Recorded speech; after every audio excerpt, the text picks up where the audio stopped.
Well, I'm here with Karen Perry Smith. She is my co-author on this book, The Christian Wallet, Spending, Giving, and Living with a Conscience. And Karen, we have this has been our most comprehensive project. What was the tough parts for you?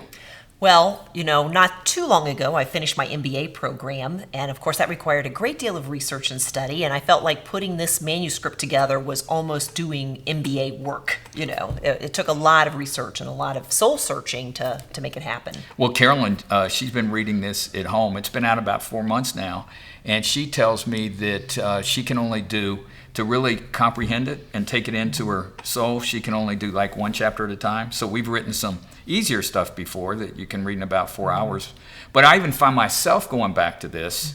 I struggle with materialism, as you know, and so I have to go back for gut checks, to ask myself, as we do in this book, that question, why are we spending? Because how we spend is really a moral and ethical issue. Why is it a moral issue?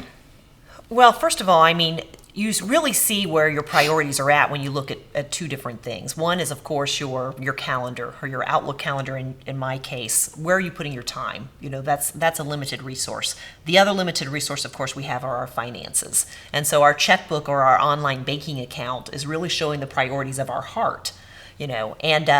When we go to spend money, we need to, first of all, remember whose money it is.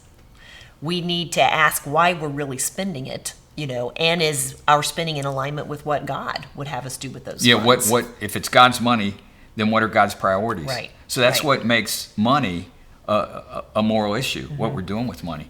One of the reasons, Karen, I think we come back to this topic so many times about our finances is this can be the number one idol in our lives. And it's why Jesus spoke so much. About 40% of all of his parables deal with money or material possessions, because Jesus said, where your money is, there your heart is also.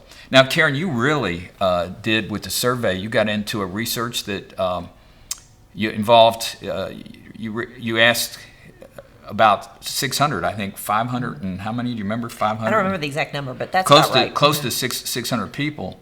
And what really shocked me was when they make a purchasing decision, what they consider. Right. And it was kind of obvious. The first thing people consider is price.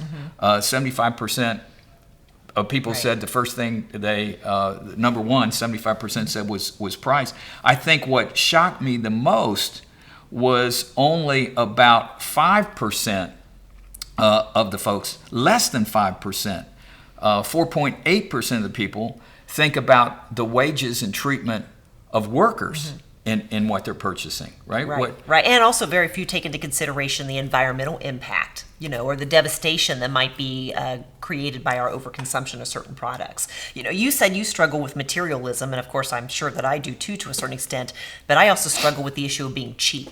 So I'm one of those folks that I am always buying first and foremost on the basis of price, without taking into impact what I might be doing downstream in terms of other people's economics, lifestyle, health, or our planet. Well, I remember I 2 summers ago got to teach in Vietnam with Methodist pastors, and they came to Ho Chi Minh City. And, I was told before I went there that they had incredible tailors, to get a custom-made suit. So I went to this it was like a storefront shop, and was fitted, picked out the material, it was silk material, this gray. I've never had a suit this nice. I had to go back like 4 times, to get fitted. I've seen the suit, it is nice. You've seen, and every time I went back, someone would come up on one of those little motorbikes. Vietnam is just, I forget how many million motorbikes just in Ho Chi Minh City.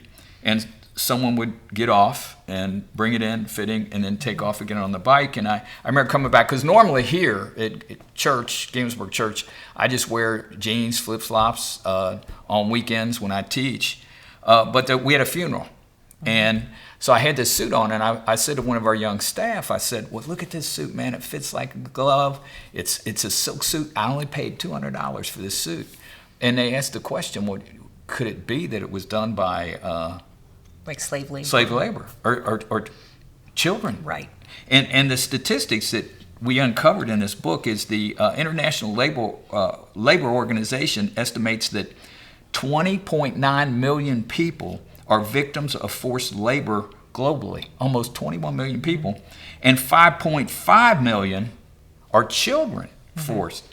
Man, that hit me. I didn't even consider. Right, and as a parent and a grandparent, that really brings it home. Right, So. and then what really even surprised me more in this research that you did is that when people make purchases, grocery store, restaurants, only 30.8% consider wellness or health of their family.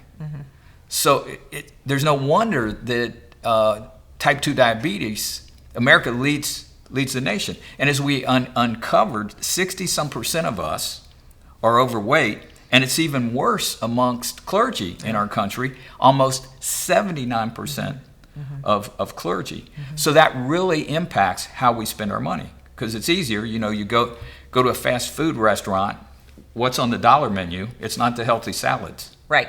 Right. In fact, that's sometimes why even in our country, some of the biggest issues with obesity are within communities that are the most socioeconomically challenged, because the access that they have to food is poor quality food. Right. One of the impacts of financial idolatry is debt. Is we live in a culture of consumption. So we idolize consumption. It's what marketing is all about, is to present to us things to purchase. So the result, beginning in 2005, Americans hit a negative savings rate, which means the average American spends more than they make. So it creates this huge cycle of debt, which, by the way, most interest on credit cards is somewhere between 15 and 18% a year.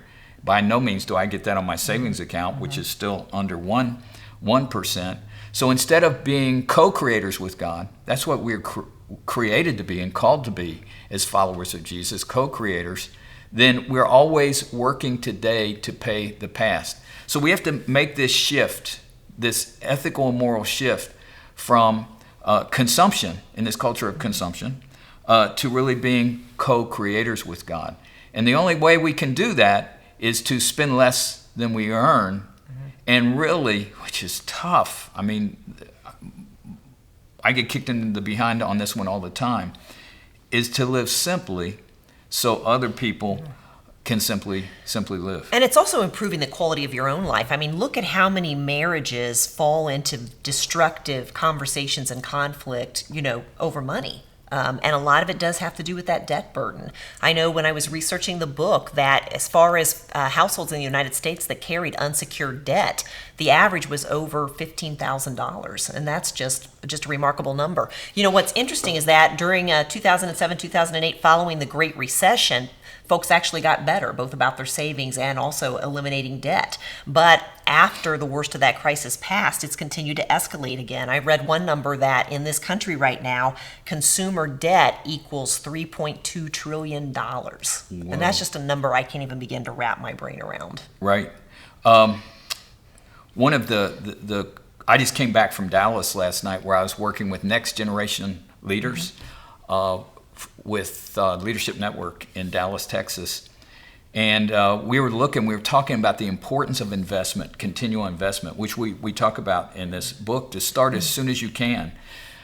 Because one of the statistics that came out is that if you can, in your lifetime, in your retirement, invest $1 million, and really if you start at 24, $80 a month, every month, it's got to be every month, not $1,000 a year. Over the general returns over 40 years will be close to $1 million. Well, $1 million in retirement, it takes $1 million to produce $40,000 a year. I know. That's scary. Those pastors looked and because some of them now 30s and 40s and have not really began investing, and less than 20% of companies in the United States today really have pension systems. Kind of a pension plan, right? You're much more on your own than you used to be once upon a time. You go to work for the same company and plow into an investment or pension system for 40 years. That just doesn't happen anymore. I know I read a recent statistic that 14% of all of the folks in the U.S. over the age of 65 have $0 savings. I mean, Right. nothing, nada. Just remarkable and a little scary. And at 65, another statistic that we came up with is the average person who's hitting that 65, close to retirement, has a net worth, not counting home, of around $50,000. That's really, really scary. Yeah. Well, we want to encourage you. This book's been out now for about 4 months. You can find this on Amazon and other sources. We want to encourage you to pick this up and really morally and ethically look at your wallet, your spending, because that really reveals who and what we worship. Hey, God bless you. Have a great day.